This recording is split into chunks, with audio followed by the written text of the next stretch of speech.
ನಮಸ್ಕಾರ ಸ್ನೇಹಿತರೆ, ನಾನು ಡಾಕ್ಟರ್ ಸಂದೀಪ್. ನಮ್ಮ ಚಾನಲ್ನಲ್ಲಿ ಆರೋಗ್ಯದ ಬಗ್ಗೆ, ರೋಗದ ಲಕ್ಷಣಗಳ ಬಗ್ಗೆ, ಮನೆಮದ್ದುಗಳ ಬಗ್ಗೆ, ಮಾನವನ ಸರ್ವಾಂಗೀಣ ಬೆಳವಣಿಗೆಗಳ ಬಗ್ಗೆ ನಾನು ವಿಡಿಯೋ ಮಾಡಾಕ್ತಾ ಇರ್ತೀನಿ ಸ್ನೇಹಿತರೆ. ಈ ವಿಷಯಗಳಲ್ಲಿ ನಿಮ್ಗೆ ಏನಾದ್ರು ಆಸಕ್ತಿ ಇತ್ತು ಅಂತ ಹೇಳಿದ್ರೆ ನಮ್ಮ ಚಾನಲ್ ಲೈಕ್ ಮಾಡಿ, ಶೇರ್ ಮಾಡಿ, ಸಬ್ಸ್ಕ್ರೈಬ್ ಮಾಡಿ ಸ್ನೇಹಿತರೆ. ಡಯಾಬಿಟಿಸ್ ಕ್ಯಾಪಿಟಲ್ ಯಾವುದು? ಭಾರತ. ಸೊ ಎಲ್ಲರಿಗೂ ಗೊತ್ತಿರೋ ಹಾಗೆ ಡಯಾಬಿಟಿಸ್ ಕ್ಯಾಪಿಟಲ್ ಅಂತ ಕರೀತಾ ಇದ್ದಾರೆ. ಅದು ನಿಜಾನೂ ಹೌದು. ಯಾಕೆ ಅಂತ ಹೇಳಿದ್ರೆ ಈ ಡಯಾಬಿಟಿಸ್ಗೆ ಏನು ಕಾರಣ ಮತ್ತು ಅದರ ಬಗ್ಗಿನ ಸರಿಯಾದ ಅರಿವು ಇಲ್ಲದ ಇರುವ ಕಾರಣದಿಂದ. ಸೊ ಹೀಗಾಗಿ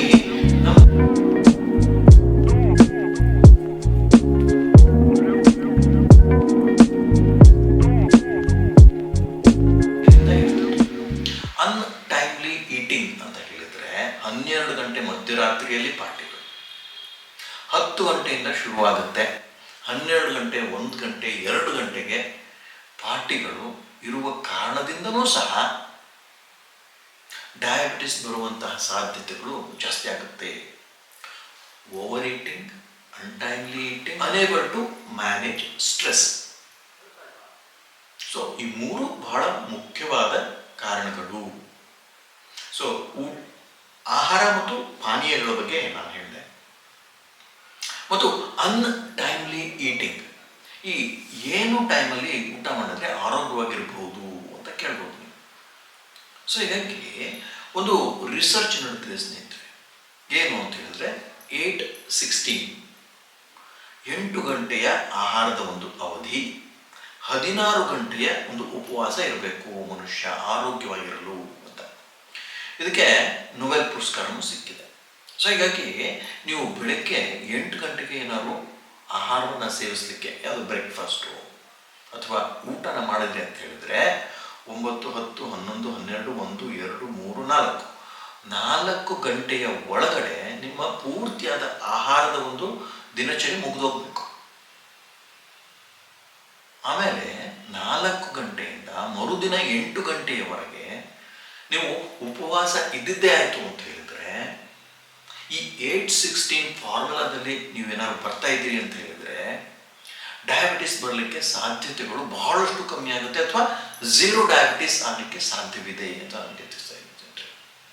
ಸೊ ಅನ್ಟೈಮ್ಲಿ ಈಟಿಂಗ್ ಕಡಿಮೆ ಮಾಡಬೇಕು.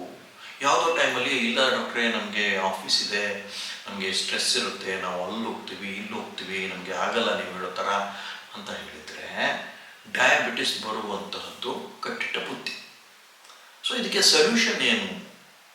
ನೀವು ಎಷ್ಟೇ ಹೋಗಿ, ಎಲ್ಲೇ ಹೋಗಿ, ಆಫೀಸ್ಗೆ ಹೋಗಿ, ಅಂಗಡಿಗೆ ಹೋಗಿ, ಎಲ್ಲೇ ಹೋಗಿ, ನಿಮ್ಮ ಊಟವನ್ನು ಜೊತೆಗೆ ತೊಗೊಂಡು ಹೋಗ್ಬೋದು, ಯಾರೇನು ಬೇಡ ಅನ್ನಲ್ಲ. ಟೈಮನ್ನು ನೀವು ಮೇಂಟೈನ್ ಮಾಡಿದ್ರೆ, ನಿಮ್ಮ ದಿನಚರಿಯನ್ನು ಸರಿಯಾಗಿ ರೂಪಿಸಿಕೊಂಡಿದ್ದೆ ಆಯಿತು ಅಂತ ಹೇಳಿದರೆ ಈ ಡಯಾಬಿಟಿಸ್ನ ಪೂರ್ತಿಯಾಗಿ ನಿರ್ಮೂಲನೆ ಮಾಡಲಿಕ್ಕೆ ಆಗುತ್ತೆ ಸ್ನೇಹಿತರೆ.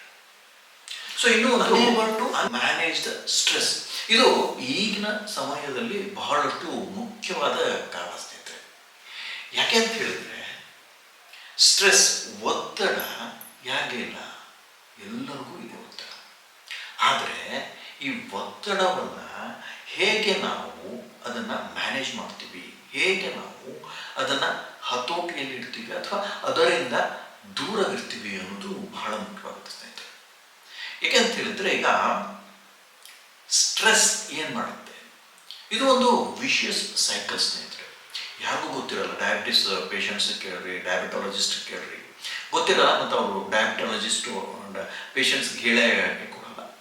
ಯಾಕೆಂದರೆ ಈ ಸ್ಟ್ರೆಸ್ ಏನು ಮಾಡುತ್ತೆ, ಬೇಸಿಕಲಿ ಯಾವಾಗ ಒತ್ತಡಕ್ಕೆ ಒಳಗಾಗ್ತಾನೆ ಮನುಷ್ಯ, ಕಾರ್ಟಿಕಲ್ ಸ್ಟೀರಾಯ್ಡ್ ಹಾರ್ಮೋನ್ಸು ನಮ್ಮ ದೇಹದಲ್ಲಿ ಉತ್ತುಂಗಕ್ಕೆ ಇರುತ್ತೆ. ಈ ಕಾರ್ಟಿಕಲ್ ಸ್ಟೀರಾಯ್ಡ್ ಹಾರ್ಮೋನ್ ಏನು ಮಾಡುತ್ತೆ ಅಂತ ಹೇಳಿದ್ರೆ ಪ್ರಚುರವಾಗಿ ನಮ್ಮ ದೇಹದಲ್ಲಿ ಸಕ್ಕರೆ ಅಂಶವನ್ನು ಉತ್ಪತ್ತಿ ಮಾಡುತ್ತೆ ಸ್ನೇಹಿತರೆ. ಸೊ ಹೀಗಾಗಿ ಈ ಸ್ಟ್ರೆಸ್ಸಲ್ಲಿ ಇದ್ದಷ್ಟು ಸಹ ಕಾರ್ಟಿಕೋಸ್ಟೀರಾಯ್ಡ್ಸ್ ಜಾಸ್ತಿ ಆಗುತ್ತೆ, ಸಕ್ಕರೆ ಅಂಶ ಜಾಸ್ತಿ ಆಗುತ್ತೆ, ನೀವು ಡಯಾಬಿಟಿಸ್ ಇದ್ದೇ ಇರ್ತೀರ. ಸೊ ಹೀಗಾಗಿ ನೀವು ಯಾವುದೇ ಒಂದು ಒತ್ತಡವನ್ನು ಪೂರ್ತಿಯಾಗಿ ಕಡಿದು ಹಾಕಬೇಕು ಅಥವಾ ಪೂರ್ತಿಯಾಗಿ ಅದರಿಂದ ಹೊರಗೆ ಬರಬೇಕು ಅಂತ ಹೇಳಿದರೆ ನೀವು ಬ್ರೀದಿಂಗ್ ಎಕ್ಸಸೈಸಸ್, ಮುಖ್ಯವಾಗಿ ಪ್ರಾಣಾಯಾಮವನ್ನು ನುರಿತ ಒಬ್ಬ ವ್ಯಕ್ತಿಯಿಂದ ಸರಿಯಾಗಿ ಕಲಿತು ನೀವೇನಾದ್ರು ಮಾಡಿದ್ದೇ ಆಯಿತು ಅಂತ ಹೇಳಿದ್ರೆ ಈ ಸ್ಟ್ರೆಸ್ಸನ್ನು ಹತೋಟಿಯಲ್ಲಿಡಲು ಸಾಧ್ಯವಿದೆ ಅಂತ ನಮಗೆ ತಿಳಿಸ್ತಾ ಇದೆ ಸ್ನೇಹಿತರೆ. ಈ ಮೂರನ್ನು ನೀವು ಗಮನಿಸಲೇಬೇಕು. Over eating, untimely eating, unable to manage stress. ಈ ಮೂರನ್ನು ನೀವು ಸರಿಯಾಗಿ ಮಾಡಿದ್ದೇ ಆಯಿತು ಅಂತ ಹೇಳಿದ್ರೆ ಡಯಾಬಿಟಿಸಿಂದ ದೂರವಿರಬಹುದು. ಒಂದು, ಡಯಾಬಿಟಿಸ್ ಇತ್ತು ಅಂತ ಹೇಳಿದರೆ ಅದರಿಂದ ಪೂರ್ತಿಯಾಗಿ ಹೊರಬರಲಿಕ್ಕೆ ಸಾಧ್ಯವಿದೆ ಅಂತ ನಮಗೆ ತಿಳಿಸ್ತಾ ಇದೆ. ಆಮೇಲೆ ಇನ್ನೊಂದು ಮುಖ್ಯವಾದ ಕಾರಣ ಅಂತ ಹೇಳಿದರೆ ಅನ್ಅವೇರ್ನೆಸ್ ಆಫ್ ಡಯಾಬಿಟಿಸ್. ಈ ಡಯಾಬಿಟಿಸ್ನ ಬಗ್ಗೆ ಸರಿಯಾದ ಮಾಹಿತಿ ಇಲ್ಲದ ಒಂದು ಕಾರಣದಿಂದಲೂ ಸಹ ನಮ್ಮ ಜನರನ್ನ ಪ್ರೀ ಡಯಾಬಿಟಿಕ್ ಅನ್ನುವ ಒಂದು ಗುಂಪಿಗೆ ಈಗ ಬಹಳಷ್ಟು ಜನ ಸೇರ್ತಾ ಇದ್ದಾರೆ. ಏನಪ್ಪ ಅಂತ ಹೇಳಿದ್ರೆ ಭಯಪಡಿಸ್ಬಿಡೋದು, ಕಾರ್ಟಿಕೋಸ್ಟಿರಾಯ್ಡ್ಸ್ ಜಾಸ್ತಿ ಆಗ್ತಾ ಇರುತ್ತೆ, ಇವತ್ತಿಲ್ಲ ನಾಳೆ ಡಯಾಬಿಟಿಸ್ ಆಗ್ತಾರೆ. ಸೊ ಹೀಗಾಗಿ ಭಯ ಪಡಬೇಡಿ ಅಥವಾ ಭಯ ಪಡಿ ಅಂತ ನಾನು ಹೇಳ್ತಾ ಇಲ್ಲ.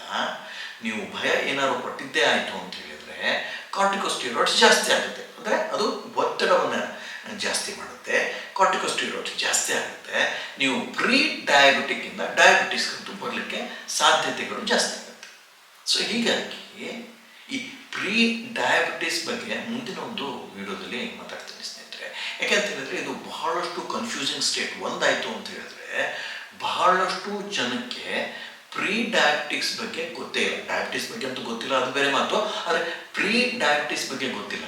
ಮತ್ತು ಈ ಪ್ರೀ ಡಯಾಬಿಟಿಸ್ ಅನ್ನೋ ಸ್ಟೇಜು ಬೇಗ ನಮಗೆ ಅಂತ ಒಂದು ಪ್ರಶ್ನೆ ಆಗುತ್ತೆ ಸ್ನೇಹಿತರೆ. ಯಾಕೆ ಅಂತ ಹೇಳಿದ್ರೆ ನೀವು ಗೊತ್ತಿಲ್ಲದೆ ಇರತಕ್ಕಂಥ ಮಾಹಿತಿಗಳನ್ನು ಜನಸಮೂಹದಲ್ಲಿ ಬಹಳಷ್ಟು ಸರಿಯಾಗಿ ಜ್ಞಾನವನ್ನು ಕೊಡದೆ, ಸರಿಯಾಗಿ ತಿಳುವಳಿಕೆಯನ್ನು ಕೊಡದೆ ಅವರಿಗೆ ಒಂದು ಹಣೆಪಟ್ಟಿಯನ್ನು ಕೊಡುವುದು ಎಷ್ಟು ಸರಿ ಅನ್ನೋದು ನನ್ನೊಂದು ಪ್ರಶ್ನೆ ಸ್ನೇಹಿತರೆ. ಸೊ ಹೀಗಾಗಿ ಈ ಡಯಾಬಿಟಿಸ್ ಬಗ್ಗೆ ಬಹಳಷ್ಟು ಗಮನವಿರಬೇಕು ಮತ್ತು ಅದರ ಬಗ್ಗಿನ ಪೂರ್ತಿಯಾದ ತಿಳುವಳಿಕೆ ಜನಸಾಮಾನ್ಯರಲ್ಲಿ ಬರಬೇಕು ಅನ್ನೋ ಒಂದು ದೃಷ್ಟಿಕೋನದಿಂದ ಈ ಒಂದು ವಿಡಿಯೋ ಸ್ನೇಹಿತರೆ. ಈ ಒಂದು ವಿಡಿಯೋ ನಿಮಗೆ ಏನಾದ್ರು ಲೈಕ್ ಆಯಿತು ಅಂತ ಹೇಳಿದ್ರೆ ನಮ್ಮ ಚಾನಲ್ ಲೈಕ್ ಮಾಡಿ, ಶೇರ್ ಮಾಡಿ, ಸಬ್ಸ್ಕ್ರೈಬ್ ಮಾಡಿ ಸ್ನೇಹಿತರೆ. ಈ ಥರದ ವಿಡಿಯೋಗಳನ್ನ ನಾನು ಮುಂದಿನ ತರ್ತಾ ಇರ್ತೀನಿ. ಮುಂದಿನ ವಿಡಿಯೋ ಪ್ರೀ ಡಯಾಬಿಟಿಸ್ ಬಗ್ಗೆ ಮಾಡಲಿಕ್ಕೆ ಪ್ರಯತ್ನ ಮಾಡ್ತೀನಿ ಅಂತ ಹೇಳ್ತಾರೆ. ಈ ಎರಡು ಮಾತುಗಳನ್ನ ಮುಗಿಸ್ತೀನಿ ಸ್ನೇಹಿತರೆ. ನಮಸ್ಕಾರ, ಧನ್ಯವಾದಗಳು.